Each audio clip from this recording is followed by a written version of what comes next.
ഇന്ന് നമുക്ക് ഏത്തപ്പഴവും ബ്രെഡും കൊണ്ട് നല്ല രുചികരമായ നല്ലൊരു പലഹാരം ഉണ്ടാക്കാം. നല്ല മണവും രുചിയുമുള്ള ഒരു 4 മണി പലഹാരമാണ്.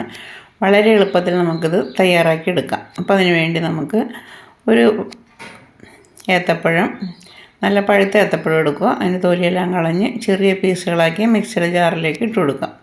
ഇനി ഇതിലേക്ക് 2 ഏലക്ക ചേർത്ത് കൊടുക്കാം. അതേപോലെ തന്നെ 2 ടേബിൾ സ്പൂൺ പഞ്ചസാരയും കൂടി ചേർത്ത് കൊടുത്തിട്ട് ഒന്ന് അരച്ചെടുത്തുകൊണ്ട് വരാം.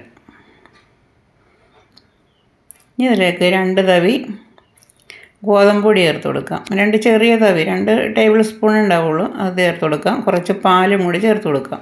പാലില്ലെങ്കിൽ സാധാരണ വെള്ളം ചേർത്താലും മതി. പാൽ ചേർക്കുമ്പോൾ ഇത്തിരി കൂടി രുചിയുണ്ടാവും. ഇനി ഇതിലേക്ക് കുറച്ച് മഞ്ഞൾപ്പൊടിയും കൂടി ചേർത്ത് ഒന്ന് അരച്ചെടുത്തുകൊണ്ട് വരാം. എന്നിട്ട് ഇതേപോലെ അരച്ചെടുക്കണം. അധികം വെള്ളമില്ലാതെ അരച്ചെടുത്തുകൊണ്ട് വരാം.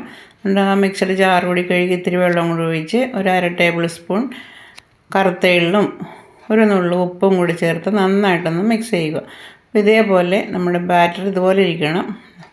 സ്പൂണിൽ ഇങ്ങനെ എടുത്തു കഴിഞ്ഞാൽ ഇതേപോലെ കോട്ട് ചെയ്യുന്ന വിധത്തിൽ ഇരിക്കണം. ഇനി നമ്മൾ എടുക്കുന്നത് ബ്രെഡാണ്. ബ്രെഡ് ഇതേപോലെ ഒന്ന് കട്ട് ചെയ്തെടുക്കുക. ഈ ബ്രെഡ് ഏത് ഷേപ്പിൽ വേണമെങ്കിലും കട്ട് ചെയ്തെടുക്കാം. ഇപ്പോൾ ഞാൻ ഇതേപോലെയാണ് കട്ട് ചെയ്തെടുത്തേക്കുന്നത്.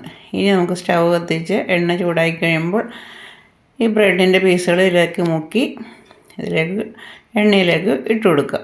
എന്നിട്ട് മീഡിയം ഫ്ലെയിമിലാക്കുക.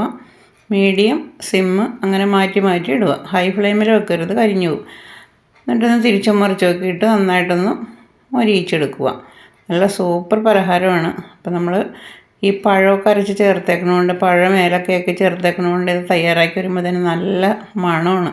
അപ്പോൾ ഇതിൻ്റെ മണം കേട്ട് കഴിഞ്ഞാൽ തന്നെ നമുക്ക് കഴിക്കാൻ തോന്നും. അത്രയും ടേസ്റ്റുമാണ്. അപ്പോൾ ഇതേപോലെ ചെയ്തിട്ടില്ലെങ്കിൽ ഒന്ന് ചെയ്ത് നോക്കുക. അപ്പോൾ പഴമൊന്ന് അരച്ചെടുത്താൽ മതി. എന്നിട്ട് ഇതേപോലെ ഒന്ന് ബ്രെഡ് മുക്കി ഇതേപോലെ ചെയ്ത് എടുക്കുക. നല്ല സൂപ്പർ പലഹാരമാണ്. അതുപോലെ തന്നെ പെട്ടെന്ന് നമുക്ക് ഈസി ആയിട്ട് തയ്യാറാക്കി എടുക്കാൻ പറ്റും. കുട്ടികൾക്കൊക്കെ വളരെയധികം ഇഷ്ടപ്പെടും. അപ്പോൾ നന്നായിട്ട് മൊരിയിച്ചെടുക്കണമെങ്കിൽ അങ്ങനെ എടുക്കാം, അല്ലാതെയും എടുക്കാം. അപ്പോൾ ഈ റെസിപ്പി ഇഷ്ടമായ ലൈക്ക് ചെയ്യുക, കമൻറ്റ് ചെയ്യുക, ഷെയർ ചെയ്യുക, സബ് ചെയ്യുക, ഹൈപ്പ് കൂടി ചെയ്യുക. ഇതേപോലെ ഒന്ന് ഉണ്ടാക്കി നോക്കുക. നല്ല സൂപ്പർ ടേസ്റ്റാണ്. നല്ല മണവും രുചിയുമുള്ള നല്ല ക്രിസ്പിയായ പലഹാരമാണ്. അപ്പോൾ ഈ റെസിപ്പി ഇഷ്ടമായെന്ന് വിചാരിക്കുന്നു. അടുത്ത ഈസി റെസിപ്പിയുമായി നാളെ കാണാം.